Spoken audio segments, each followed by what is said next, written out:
Hey everyone, so you just made it to level 70 in Classic Burning Crusade, or maybe you're still in the process of doing that, and you're wondering, what should you do? What is there to do, and what should you prioritize now that you're max level? Today in this video, we're gonna answer just that. We're gonna go over the main avenues of content that Burning Crusade has to offer, and give you a roadmap of what to prioritize to make your character stronger, make more gold, and just have fun overall in the game. So without further ado, let's get into it.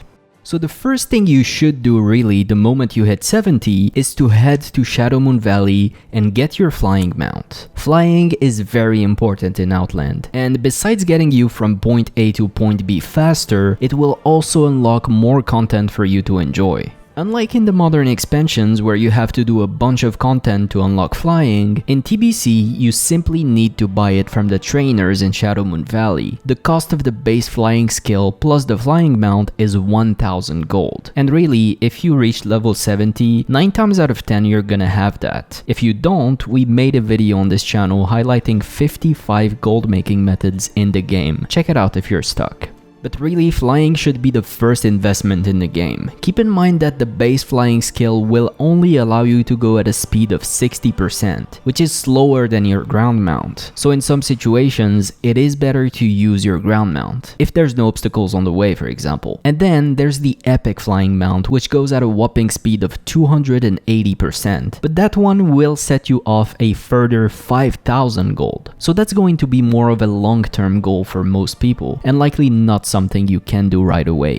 Next up, and we highlighted this in our 10 classic TBC leveling tips video, which you should watch if you're still in the process of leveling, it will speed it up significantly. But the next thing you should do if you haven't already is to get started on your Karazhan attunement quest. This starts outside Karazhan in Deadwind Pass in Azeroth, and it will have you do quite a lot of things around the world. So it is better to get started on it right away if you incidentally do the dungeons required for it. Karazhan is the first raid of TBC, and likely the first one you'll be doing, so getting started on the attunement right away is important. So pick up the quest outside Karazhan and just follow the quest chain until you're asked to do Escape from Durnhold Keep. From there, you can move on with other things in this video, or you could also just get the whole quest chain done now to get it out of the way. It's not extremely long, but it will take you a day or two depending on how easily you can find groups for those dungeons and clear them, obviously.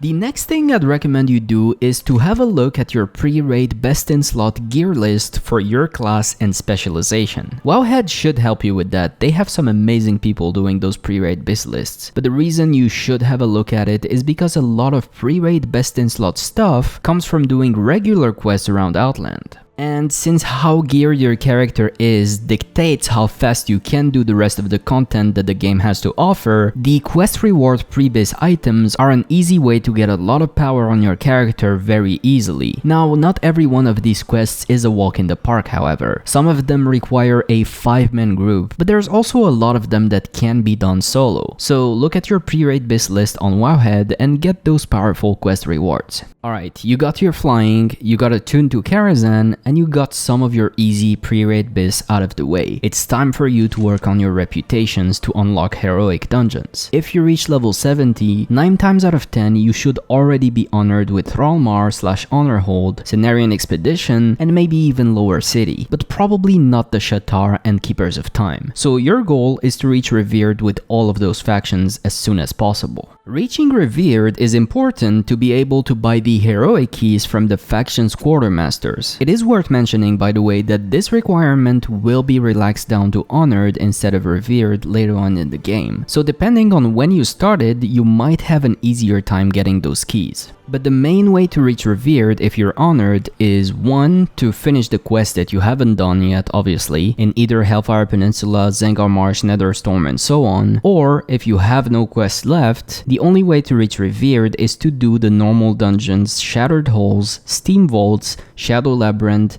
and all the dungeons in Netherstorm and all the dungeons in Caverns of Time.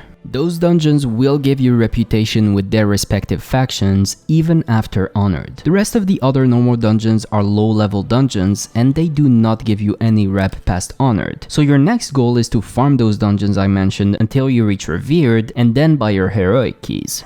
Next up, obviously, once you have access to heroics, you should do those pretty much every day. Heroics are going to be one of the main avenues of gearing in Classic TBC all throughout the expansion. Think of them as Mythic Plus from retail. And the reason you do them, other than the gear they drop obviously, is to get badges of justice. This currency allows you to buy raid equivalent gear and it will stay relevant all throughout the expansion. So getting badges of justice now will allow you to buy newer and better gear once it gets unlocked, so you should always be doing as many of those heroic dungeons as your time allows every day. Before you head to a heroic dungeon, remember to drop by the daily Badge of Justice quest giver in Shatrat's lower city. This NPC will give you a random quest every day on a rotation, which will ask you to kill the last boss of a specific heroic dungeon in exchange for 2 badges of justice. This is the most efficient way to farm badges if you only want to do one dungeon every day. From there, really, the choice is yours as far as what to do next. One good thing to aim for is to level up a profession. Professions are very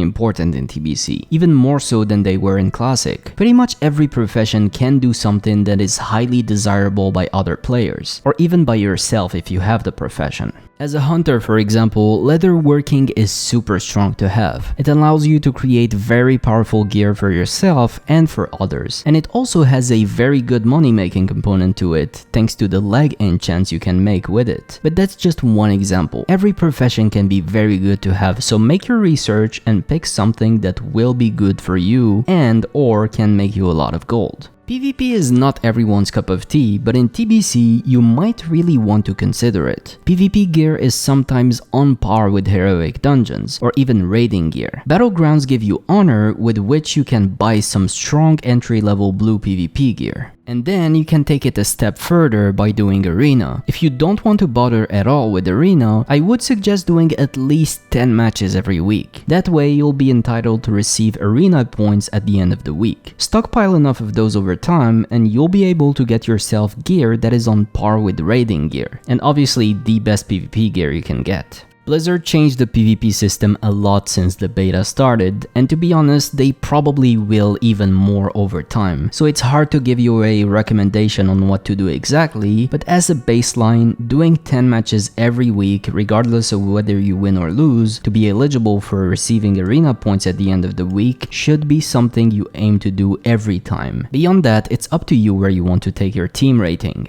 From there, at this point, you unlocked pretty much everything TBC has to offer. It's time for you to grind your pre-raid biz gear. As mentioned earlier, pre-raid biz can come from a variety of sources, starting from regular quests in the world to bosses in heroic dungeons to rewards from badges of justice. But raiding isn't really hard at all in TBC, especially in Phase 1, so getting all your pre-raid biz is not a requirement at all. But it is good to get your character strong enough that you can pull your weight either when you do a heroic dungeon every day or when you're invited to a raid. But with that, once you're ready, you can step inside raids. As of the time of writing this video, the only raids available in TBC are Karazhan, McTheridan's Lair, and Gruul's Lair, none of which are really hard to do, and to be fair, you could enter them the moment you reach 70 probably, if your guild allows you to, assuming you're attuned in the case of Karazhan of course. But later raids will definitely become harder over time. You could maybe pull off getting invited to an SSC very early, but probably not Tempest Keep or Black Temple or Highjaw. And unlike in retail, previous raids don't become obsolete in TBC. People will still be running Gruul and McTheridan even in Phase 5. They will face roll them, but they will still have a purpose to do them.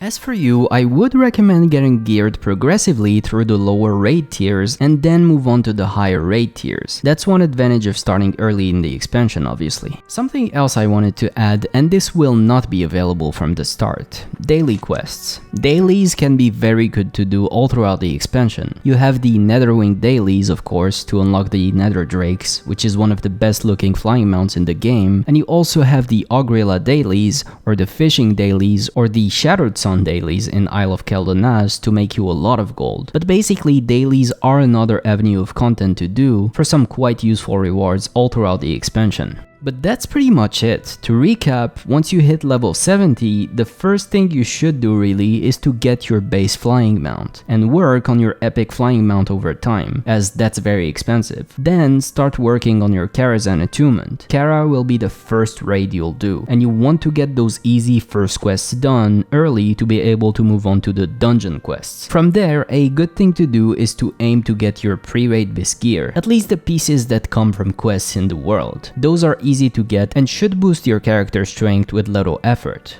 Getting revered with every faction to unlock heroic dungeons is a must for everyone, so work on that as soon as you can too. Then obviously do the heroic dungeons themselves to get badges of justice. Don't forget about the daily quest to be efficient. Then just work on your profession. Do your 10 arena matches for the week and get into raiding, starting with the lower raid tiers first and then working your way up.